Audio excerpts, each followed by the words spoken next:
नमस्कार बच्चों। आज हम पढ़ेंगे हिंदी व्याकरण से अलंकार। बच्चों, अलंकार को हम बहुत ही ध्यान से सुनेंगे और समझने का प्रयास करेंगे। सबसे पहले अलंकार शब्द के शाब्दिक अर्थ को जानेंगे। इसका अर्थ होता है आभूषण यानी कि गहने। अलंकार दो शब्दों के योग से बना है, अलम और कार। अलम का मतलब होता है शोभा यानी कि खूबसूरती, सुंदरता, और कार का अर्थ होता है करने वाला यानी कि बनाने वाला। कुछ संस्कृत के विद्वानों के अनुसार कहा जाता है अलम क्रियते इति अलंकार, यानी कि जो अलंकृत करे या शोभा बढ़ाए उसे अलंकार कहते हैं।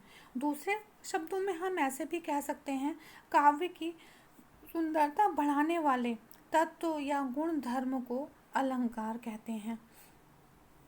बच्चों, अलंकार और उसके भेद अब हम पढ़ेंगे। अलंकार का अर्थ होता है आभूषण, जो मैंने अभी आपको बताया। काव्य की शोभा बढ़ाने वाले तत्व या गुण धर्म को अलंकार कहते हैं। काव्य शिल्प कला में अलंकार का विशेष महत्व होता है। जिस प्रकार हिंदी में मुहावरों लोकोक्तियों का महत्व होता है, जिस प्रकार हमारी भाषा को मुहावरे या लोकोक्ति भाषा को आकर्षित बना देते हैं, उसी प्रकार काव्य शिल्प कला में अलंकार विशेष स्थान रखते हैं। अलंकार के माध्यम से काव्य में चार चांद लग जाते हैं, यानी उसकी सुंदरता बढ़ जाती है। अलंकार का अर्थ है सुंदरता का साधन। इस प्रकार भी आप इसे कह सकते हैं। अगर कोई आपसे पूछे अलंकार क्या है, तो आप कह सकते हैं अलंकार काव्य की सुंदरता बढ़ाने का साधन है। रमणी के शरीर पर आभूषणों की जो उपयोगिता होती है, रमणी स्त्री को कहते हैं।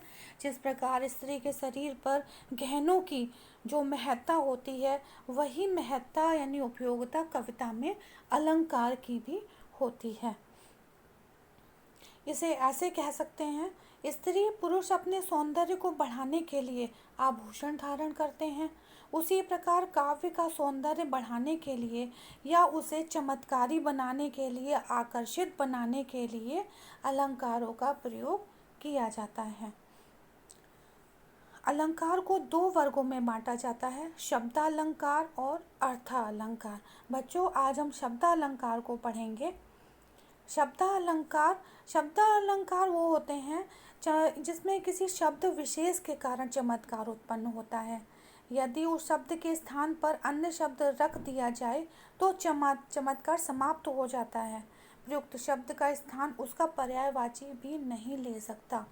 जैसे कि अगर हम कोई शब्द रख रहे हैं जल, किसी काव्य की पंक्ति में जल शब्द आया है या कमल शब्द आया है, तो जल या कमल का पर्यायवाची शब्द रखने से उसकी चमत्कृत करने की शक्ति या आकर्षण कर देने वाली शक्ति जो है समाप्त हो जाती है। इस प्रकार काव्य में जो शब्द प्रयोग हो रहा है उसी के द्वारा चमत्कार उत्पन्न होना हो, वही शब्दालंकार होता है। इसे इस तरह से भी कह सकते हैं, किसी विशिष्ट शब्द प्रयोग से जब काव्य में चमत्कार उत्पन्न होता है और काव्य के सौंदर्य में वृद्धि हो जाती है, बढ़ोतरी हो जाती है, तो वहाँ शब्दालंकार हो जाता है। बच्चों से शब्दालंकार की परिभाषा है। शब्दालंकार के प्रमुख तीन भेद होते हैं, अनुप्रास, यमक और श्लेष। सबसे पहले हम अनुप्रास अलंकार को पढ़ेंगे। बच्चों, अनुप्रास अलंकार बहुत ही सरल है, जहाँ एक या एक से अधिक वर्णों की आवृत्ति बार बार हो, यानी कि वर्णों की आवृत्ति से जहाँ चमत्कार उत्पन्न हो, वहाँ अनुप्रास अलंकार होता है।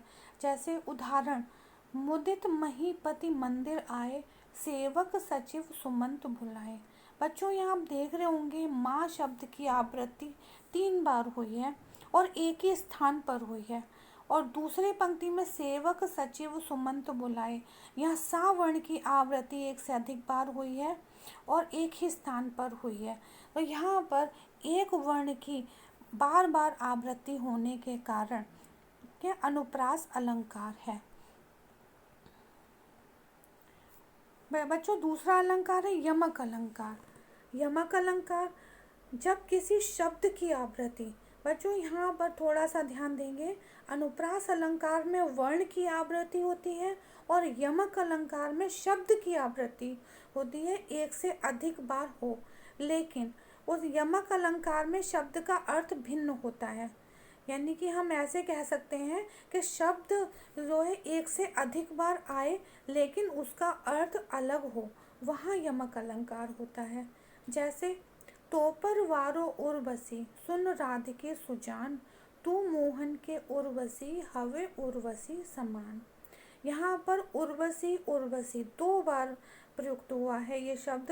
जो पहला उर्वशी, तो पर वारो उर्वशी, यानी कि तुझ पर, उर्वशी एक अप्सरा है, तो यहाँ कहने का मतलब है कि उर्वशी तुझ पर मैं सब कुछ न्योछावर कर दूँ, राधिका तू जो उर्वशी के समान है, तुझ पर मैं अपना सब कुछ वार दूँ।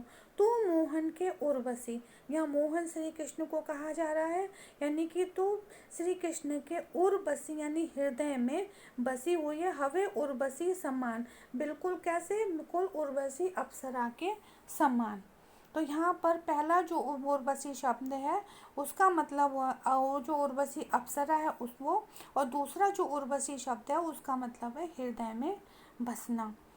काली घटा का घमंड घटा, बच्चों यहाँ देख रहे होंगे घटा जो शब्द है एक से अधिक बार आया, यानी दो बार प्रयुक्त हुआ है, जिसमें पहली घटा का अर्थ है बादल, बादलों की जो घटा होती है काली काली बरसात से पहले जो आती है उसे कहा गया है। घमंड घटा दूसरा जो घटा का अर्थ है उसका अर्थ है कम होना। तो बच्चों यहाँ आप देख रहे होंगे कि एक से अधिक बार शब्द आए हैं लेकिन उनका अर्थ जो है वो अलग अलग है। तीसरा अलंकार है श्लेष अलंकार।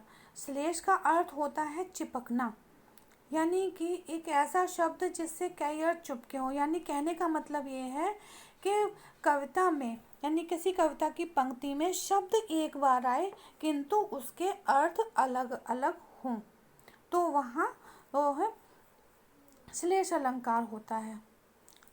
जैसे मंगन को देख पट दे बार बार है, यहाँ पर जो पट शब्द प्रयुक्त हुआ है इसके दो अर्थ हैं, ठीक है।